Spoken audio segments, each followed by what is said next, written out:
하나님 말씀 보도록 하겠습니다. 시편 1장 1절로 6절까지 저와 여러분이 한 절씩 교독합니다.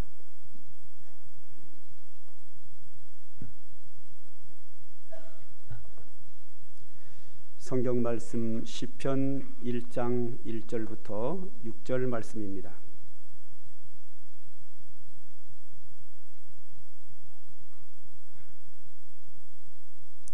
시편 1장 1절부터 마지막 절까지 한 절씩 교독합니다. 제가 먼저 읽겠습니다. 복 있는 사람은 악인들의 꾀를 따르지 아니하며 죄인들의 길에 서지 아니하며 오만한 자들의 자리에 앉지 아니하고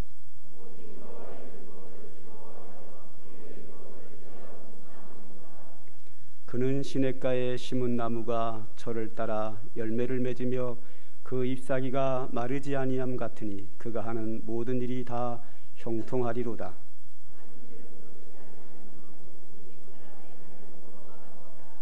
그러므로 악인들은 심판을 견디지 못하며 죄인들이 의인들의 모임에 들지 못하리로다.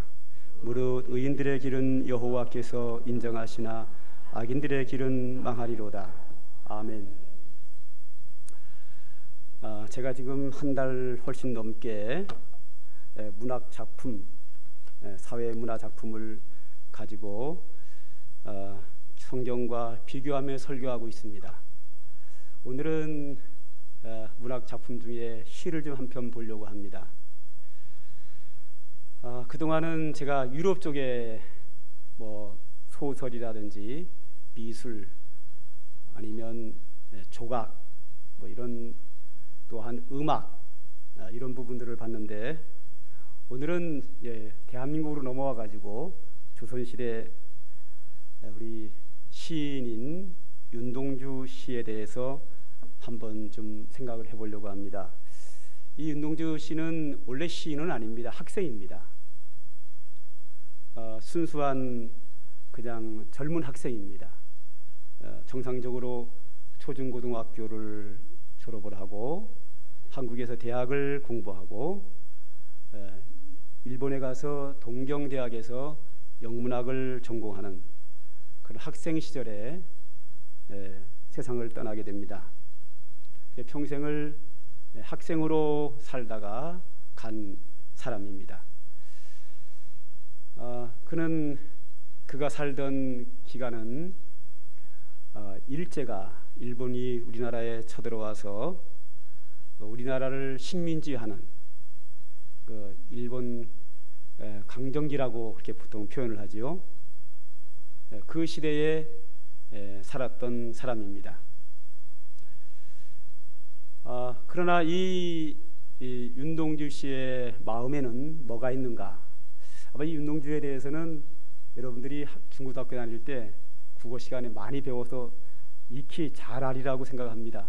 그런데 국어 시간에 좀 잘 이야기하지 않는 부분들, 보통 이런 교과서에는 기독교 신앙에 대해서는 이렇게 가능한 삭제하려고 합니다.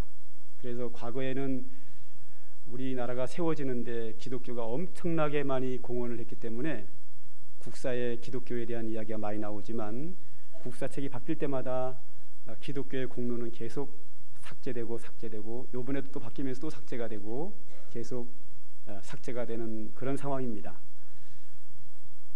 이 윤동주 시인은 철저한 기독교인입니다. 그래서 그 마음속에는 하나님이 계시고요. 그리고 두 번째, 그는 민족주의입니다. 우리 민족, 이 대한민국을, 조선을 사랑하는 마음이, 국가를 사랑하는, 이 나라 백성을 사랑하는 마음이 그에게 아주 강하게 불탔습니다.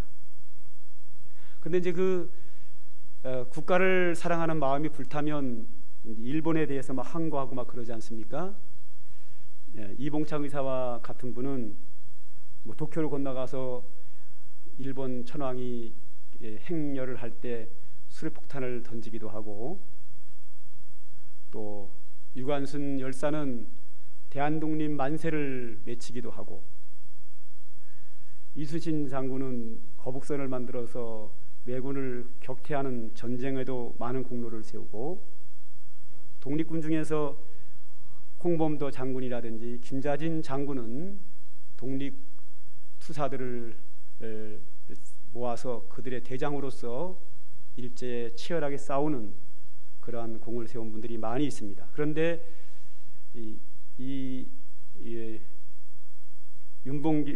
윤동주 이분은 그런 일을 하지 않습니다. 왜냐하면 성격이 온화하고 온유하고 내성적인 사람이다 보니까 밖으로 표출하고 막 투쟁하고 앞장서서 막 싸우고 하는 부분은 그의 기질상, 체질상 그런 것은 안 합니다. 그런 걸 안 한다고 해서 나라를 사랑하는 마음이 없는 것도 아니고 일본에 대한 항거를 하는 것도 없는 것이 아닙니다. 표현을 강하게 하지 않고 그의 기질에 맞게, 성격에 맞게 표현하는 것뿐입니다. 그 속에는 민족을 사랑하고 하나님 앞에서 바른 삶을 살아야 되겠다고 하는 그 신앙과 일제에 대한 항거가 아주 강하기 때문에 그 마음속에 생겨나는 감성, 그 마음에 생기는 감정, 그 감성들을 글로 쓰는데 그걸 갖다가 우리는 서정시라고 그렇게 얘기를 합니다. 그래서 그러한 강한 감성을 가지고 신앙과 민족을 사랑하는 마음과 일제에 대한 항거의 그 강한 감성을 가지고 그의 노트에다가 글을 쓰게 됩니다. 그 글이 시로 나중에 시집으로 나오게 되는데, 그가 동경에서 대학을 다니던 시절에 그는 독립군이라고 하는 그런 제목으로 경찰에 붙잡혀서 감옥 생활을 합니다. 2년 동안 감옥 생활을 하는 도중에 이름 모를 주사를 맞으면서 피골이 상접했다 그러죠.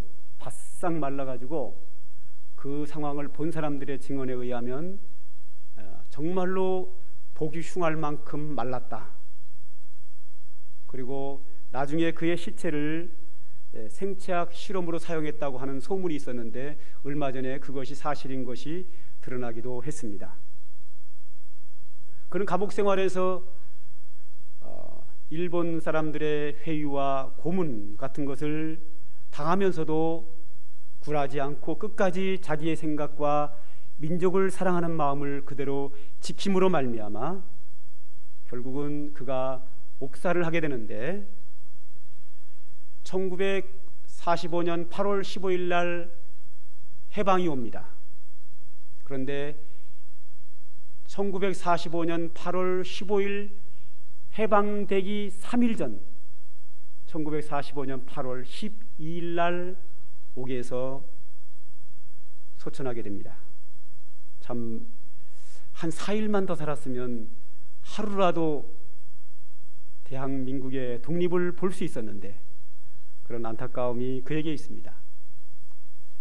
이런 안타까움에서 고문을 받고 민족을 사랑하는 그의 귀한 뜻을 기리기 위해서 사람들은 그에게 그 후에 더 많은 관심을 갖게 됐고, 그가 감옥에서 죽은 후 3년 후에 윤동주 씨가 시를 평상시에 쓴 것, 그것을 모아서 시집을 냈습니다. 그 시집의 이름이 하늘과 바람과 별과 시입니다. 그가 살아있을 때 완성해 놓은 거지만 그는 내성적인 사람이다 보니까 밖으로 발표를 하지 않았습니다. 그러나 그가 죽은 후 3년 후에 사람들이 그의 시집을 모아서 시집으로 발간을 하게 됐는데, 그것이 하늘과 바람과 별과 시라고 하는 시를 1948년도에 이것을 발간하게 되는 그런 결과를 맞이하게 됩니다. 제가 그런데 이 시집에서 대표적인 시가 뭐냐면 맨 첫 번째 나오는 시, 서시라고 하는 이 시인데, 이 서시라는 것은 이 시를 대표한다, 서론이다 하는 차원에서 서시를 맨 첫 장의 첫 페이지에 나오게 됩니다. 이 서시는 그가 직접 기록한 그 원고를 제가 복사한 거를 사진 찍어 온 겁니다. 여기 글자를 잘 보다 보면요, 글자가 틀려요. 또 띄어쓰기도 틀리고요. 아마 그 틀린 이유가 뭘까 생각을 해봤는데, 오래전 얘기니까 그때와 지금과 문법이 달라졌는지 뭐 달라지진 않았을 것 같아요. 아마 글자가 틀린 것 같은데, 이것은 밖으로 내기 위해서 쓴 거라고 하면 오타를 정정을 하고 할 텐데, 저걸 잘 보면요, 틀린 글자 새까맣게 칠해서 다시 쓰기도 하고요, 띄어쓰기가 틀리기도 하고 글자가 틀리기도 합니다. 저도 이제 글을 써서 밖으로 낼 때는 오타를 한번 확인을 해보지만, 제가 가지고 있는 설교 원고 같은 거는 타이핑을 치다가 글자가 틀려도 그냥 넘어갑니다. 틀린지 알면서도 수정을 안 하고 뭐 그런 것 같아요. 그래서 저걸 잘 보면 틀린 글자도 있고 띄어쓰기가 틀리기도 하고, 어떤 거는 두 줄 찍찍 커가지고 지워서 다시 쓰기도 하고, 그런 그가 살아있을 때 쓴 원문입니다. 자, 그가 뭐라고 썼는가? 그 윤동주 시인의 대표작인 서시를 한번 한 절 한 절 좀 볼 필요가 있습니다. 한번 보죠. 첫 줄에 보면 죽는 날까지 하늘을 우러러 한 점 부끄러움이 없기를, 그랬습니다. 죽는 날까지라는 말은 평생에, 죽을 때까지 하늘을 우러러. 근데 이것을 국어 선생님들은 그냥 하늘을 우러러 뭐 그렇게 막연하게 표현을 하는데 아닙니다. 이것은 그가 섬기는 하나님을 말합니다. 하나님 앞에서 내가 평생 동안 하나님 앞에서 한 점 부끄러움이 없기를 원한다 하는 그의 신앙이 담겨 있습니다. 하나님 앞에서 평생 동안 나는 부끄러움이 없게 살기를 원한다. 이 윤동주 학생이죠. 그 당시에는, 나중에 시인으로 인정을 한 거죠. 그 당대에는 시인으로 인정을 안 했습니다. 학생이기 때문에요. 이 윤동주 시인의 이런 부분과 그의 평소에 잘 아는 지인들의 증언에 의하면 이 윤동주 씨는 도덕적 결백증이 있다 그랬어요. 너무 정직하고 너무 바르게하고 윤리도덕을 너무 잘 지킨다 이거죠. 그래서 결백증이 있다 이렇게 표현했는데요, 저는 그렇게 생각하지 않습니다. 이거는 도덕적 결백증이 아니라 하나님을 섬기는 하나님의 자녀로서 하나님 앞에 바르게 살겠다고 하는 신앙입니다. 한 번은 제가 우리 교회가 있는 게 충남로회고요, 저쪽에 서천 쪽은 충청로회거든요. 충청로회 가장 대표적인 분하고 이렇게 정치적인 문제가 있어서 대화를 하게 됐습니다. 그 대화를 했더니 나한테 하는 말이 뭐라 그러냐면, 박누수 목사님, 너무 세례 요한처럼 그렇게 하지 맙시다 그러더라고요. 세례 요한처럼 너무 그러지 말자. 이 얘기는 뭐냐 하면 적당히 합시다. 하여것처럼 이런들 어떠하리 저런들 어떠하리, 만수장 두렁치기 얽혀진들 어떠하리, 그냥 우리가 잘 먹고 잘 살면 되는 거 아니냐, 그 얘기거든요. 우리 기독교인들도 그런 생각을 가진 사람이 있어요. 아이고 아무렴 어때? 그렇지 않습니다. 우리 하나님의 자녀들은 죽는 날까지 평생에 하나님 앞에서 부끄러움이 없는 삶을 살아야 합니다. 기독교 신앙입니다. 우리의 성도거든요. 이걸 세상 사람들이 볼 때는 도덕적 결백증이라고 표현을 했지만 저는 아니라고 봐요. 참 성도의 하나님 앞에서 부끄러움이 없는 바른 삶을 살기를 원하는 그의 신앙이라고 저는 보거든요. 그 다음 절로 가면 바람에 잎새에 있는 바람에도 나는 괴로워했다. 이건 시간 관계에서 넘어가고요. 별을 노래하는 마음으로 모든 죽어가는 것들을 사랑해야지. 이 별은 아마 민족으로 보는 게 좋겠습니다.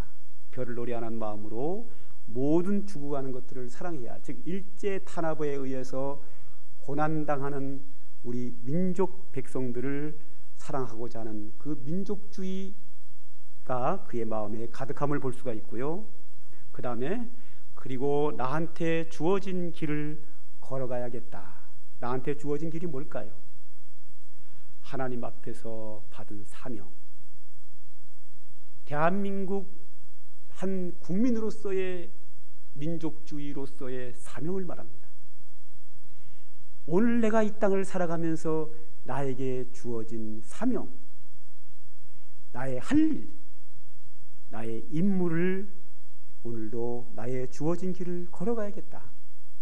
내가 이 길을 가는데, 이 사명을 감당하고 내게 주어진 일을 가는 길에 수많은 일제의 탄압이 있고 일제의 찬바람이 불어도 그 찬바람으로 인하여 바람에 괴로워하면서도 하나님 앞에서의 사명, 대한민국 민족으로서의 사명을 갈 길을 오늘도 변함없이 걸어가겠다고 하는 의지가 담겨 있습니다. 그리고 마지막에는 오늘 밤에도 별이 바람에 스치운다. 오늘 밤이라고 하는 것은 캄캄한 밤입니다. 일제 강점기를 말합니다. 우리 민족이 일본군의 총칼 앞에 고난을 당하는 그것을 밤이라고 표현했습니다. 우리의 현실은 캄캄한 밤입니다. 일제의 억압과 인권 유린으로 인한 캄캄한 밤입니다. 그 밤에도 별은, 민족은 바람에 스치우고 있다. 그렇게 표현을 합니다. 자, 윤동주 씨의 마음속에는 하나님 앞에서의 신앙, 이 민족을 사랑하는 마음, 그리고 자기에게 주어진 길, 사명을 굳건히 가겠다 하는 의지가 강하게 담겨 있습니다. 이 서시라고 하는 이 시는 윤동주 시집의 전체를 대표하는 겁니다. 그런데 오늘 본문 우리가 시편을 읽었는데요, 시편은 150편의 시로 되어 있습니다. 시편 1장은 윤동주 시집의 대표적인 제일 처음에 나오는 서시처럼 시편 1장은 시편 150편 전체의 서시에 해당됩니다. 이 1장이 150편 전체를 대표한다고 볼 수 있습니다.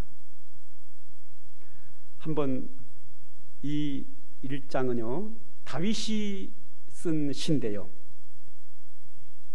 윤동주 씨처럼 다윗도 역시 하나님을 섬기는 사람입니다. 하나님을 섬기는 사람, 성도로서, 그 나라의 왕으로서 이스라엘 나라를 사랑하는 마음을 가지고 그 속에 생기는 감성, 그 감정을 시로 표현해 놓은 겁니다.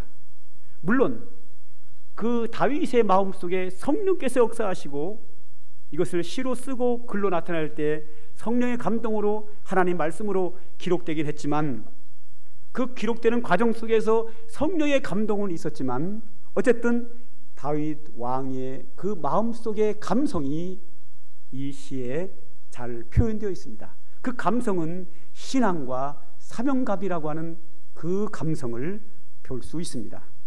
한번 우리 윤동주 씨의 서시처럼 시편 1장, 이 서시에 해당되는 1장 부분을 한 절 한 절 몇 절만 보도록 하겠습니다.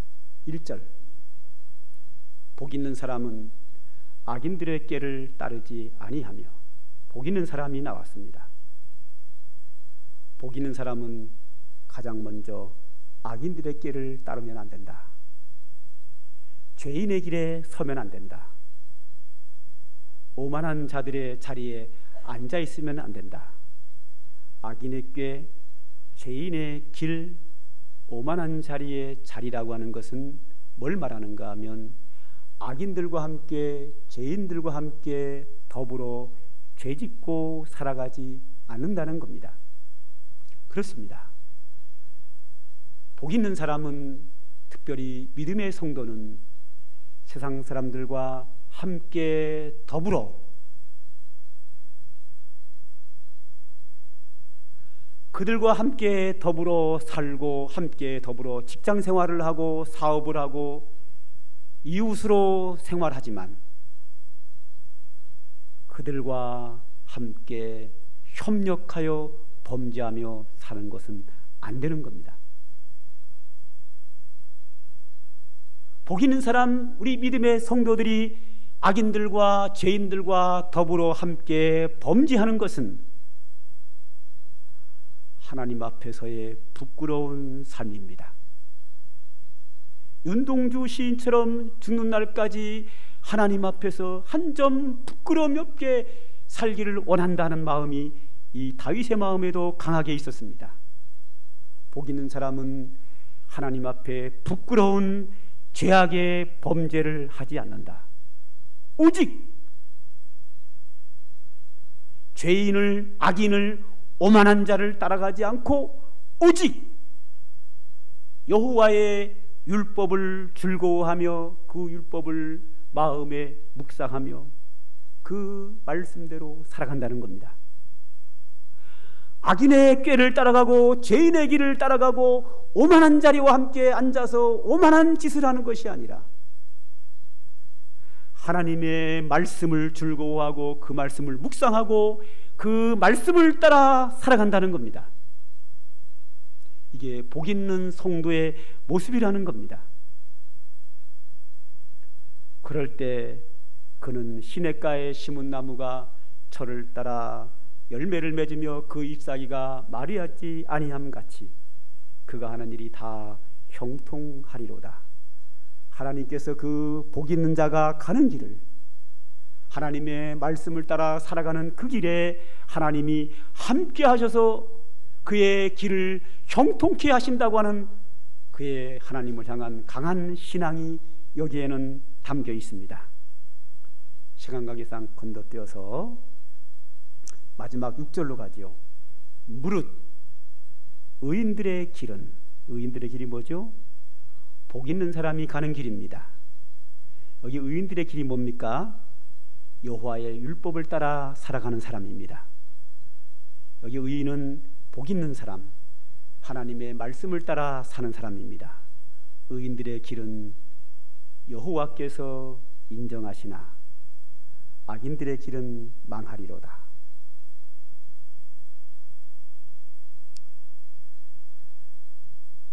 이 윤동주 시인의 서시와 시편의 서시에 해당되는 1장과 비교해 보면요, 아주 흡사합니다. 마치 한 사람이 한 사람 거를 보고 표절한 느낌을 받습니다. 영향을 받은 걸 느낍니다. 그러면 누가 누구한테 영향을 줬을까요? 윤동주가 나이가 많습니까? 다윗왕이 나이가 많습니까? 다윗왕이 한 3000년 나이가 많습니다.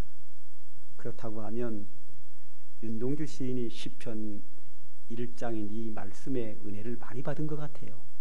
그래서 그의 가슴 속에 하나님의 말씀을 묵상하는 가운데 그 현실 속에서 서시를 기록하지 않았는가 한번 제가 추측을 해봅니다.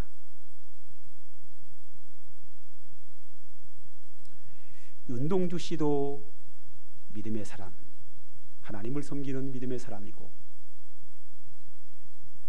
여기 시편을 1장을 기록한 다윗왕도 하나님을 섬기는 성도입니다. 윤동주 시인도 하나님을 사랑했고 그의 백성 대한민국을 사랑했고, 다윗왕도 하나님을 사랑했고 그의 백성 이스라엘 나라를 사랑하는 사람입니다. 두 분의 가슴 속에는 이 하나님을 향한 신앙과 나라를 사랑하는 마음이 강하게 그 속에는 담겨 있습니다. 그리고 그 하나님 앞에서 나에게 주어진 길을 걸어가야겠다. 하나님 앞에 부끄러움이 없는 삶을 살겠다.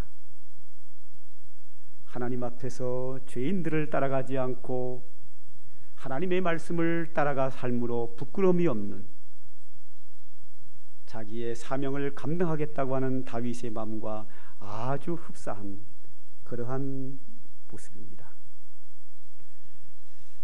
자, 자, 이제 우리는 어떤가요?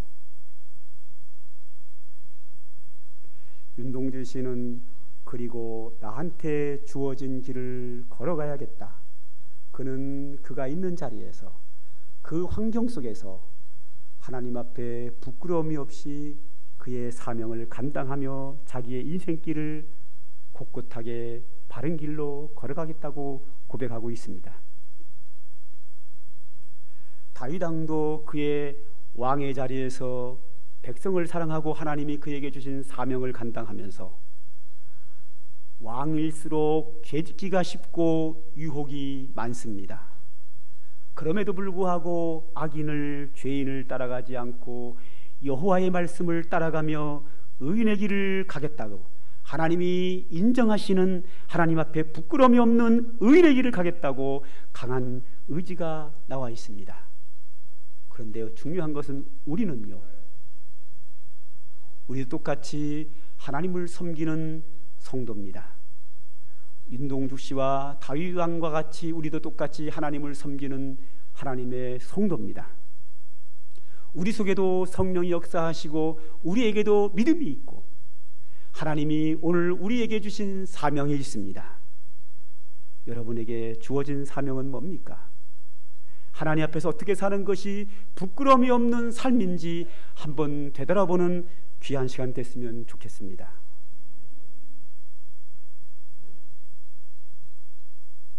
오늘 제가 어제 그저께 들었는데 오늘 기도하신 유광우 안수 집사님 부인 되시는 권사님이 그러더라고요. 군인인데요, 대한민국 군인 중에서 모범적인 사람 10명을 뽑아가지고 제주도 여행을 시켜줬대요. 내일부터 갑니다. 그런데 10등 안에 들었어요. 혹시 1등 아닌가 몰라. 분명한 것은 10등 안에 들었어요. 그죠? 대한민국의 가장 모범적인 군인. 이야, 참, 그것도 직업군인. 그래서 내일 권사님과 함께 제주도 여행 갑니다. 너무 멋있잖아요. 그죠? 나라를 지키는 것만도 정말 대단한데 대한민국 군인의 10등 안에 들었으면 얼마나 감사해요. 그렇죠. 자기에게 주어진 길, 군인으로서의 갈 길을 가야죠.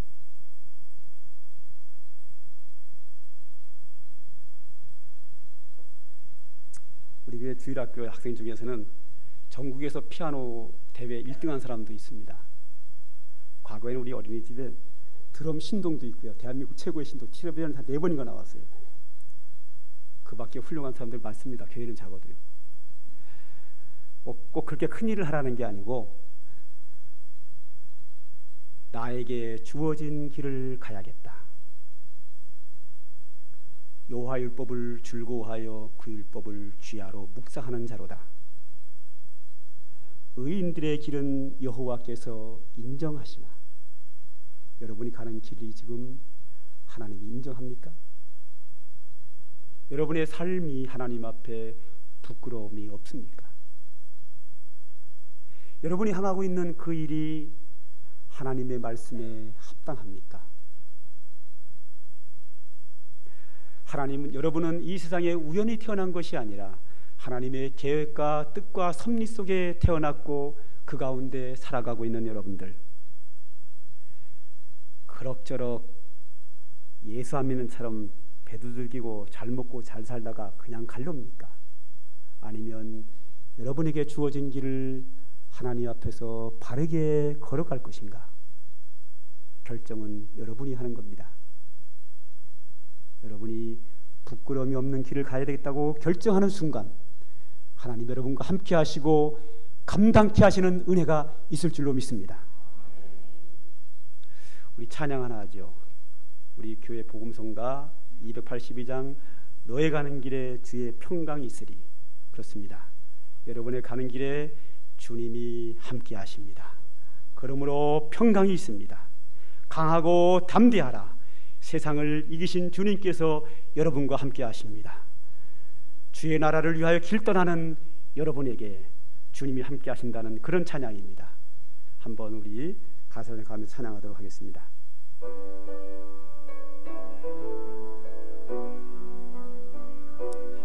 너의 가는 길에 주의 평강이 있으리. 평강에와 함께 하시니 너의 걸음 주 인도하시리. 주의 강한 손 너를 이끄시리. 너의 가는 길에 주의 축복이 있으리. 영광의 주 함께 하시리. 내가 밟는 모든 땅 주님 다스리리. 주의 길 예비케 되리.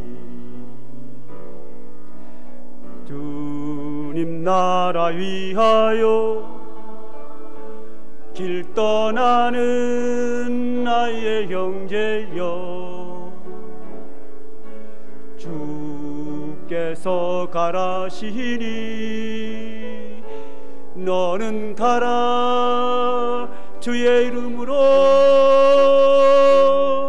거칠은 광야 위에 꽃은 피어나고 세상은 내 안에서 주님의 영광 보리라. 강하고 담대하라. 세상 이기신 주를 함께 너와 동행하시며 내게 새 힘을 주시리. 이 찬양이 처음 하는 찬양이거나 어색한 분들은 저녁 예배를 안 나와서 그래요. 또 너무 많이 불러가지고 약간 실증을 느낀 분들은요, 이 자리에는 처음 부른 부분도 있고 억지로 아는 분도 있으니까 그분들을 좀 배려해야 돼요. 그러니까 실증 나는 찬양이 아니라 말씀을 기억하면서 감동적으로 불러야 됩니다. 할렐루야. 그리고 그냥 감동이 된다 하는 분들은 그냥 감동 있게 부르면 되고요. 한 번 더 찬양하고 함께 통성으로 기도하도록 하겠습니다. 한 번 더 불러보죠.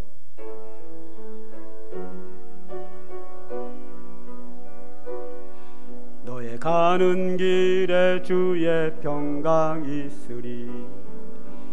평강에와 함께 하시니 너의 걸음 주님 다스리리. 주의 강한 손 너를 이끄시리. 너의 가는 길에 주의 축복이 있으리. 영광의 주 함께 가시니 내가 밟는 모든 땅 주님 다스리리. 너는 주의 길 예비케 되리. 주님 나라 위하여 길 떠나는 나의 형제여, 주께서 가라시니 너는 가라. 주의 이름으로 거칠은 광야 위에 꽃은 피어나고 세상은 내 안에서 주님의 영광 보리라. 강하고 담대하라. 세상 이기신 주를 함께 너와 동행하시며 내게 새 힘을 주시리. 함께 기도합니다. 이 시간 기도할 때 하나님은 여러분을 사랑하시고 여러분을 이 세상에 그냥 우연하게 태어난 거게 하신 것이 아닙니다. 하나님의 계획이 있었고 하나님의 계획 속에서 여러분이 이 땅에 태어나게 되었고 여러분이 지금 가는 그 길에 주님이 함께하고 계십니다. 여러분이 하는 모든 것들을 지켜보고 계십니다. 그리고 옆에서 응원하고 계십니다. 바른 길을 가도록, 사명을 이루는 길을 가도록 힘차게 담대하게 주의 뜻을 이루고 축복된 삶을 살 수 있도록 주님 여러분 옆에서 응원하고 계십니다. 그것을 우리는 믿어야 합니다. 그리고 여러분은 이 세상에서 거저왔다 거저가는 인생이 되어서는 안 됩니다. 보람된 인생, 하나님 앞에 부끄러움이 없는 인생, 훌륭한 인생을 살고 가야 합니다.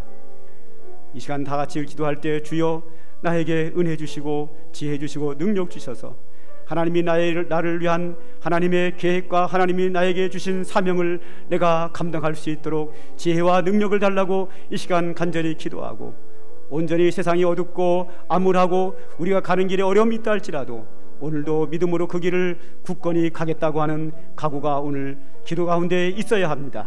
다 함께 통성으로 기도합니다. 아버지 하나님, 이 시간도 주의 백성들이 주의 말씀을 듣고 주님 앞에 엎드렸습니다. 하나님의 말씀을 마음에 새기고 주의 귀한 말씀대로 살기를 원합니다.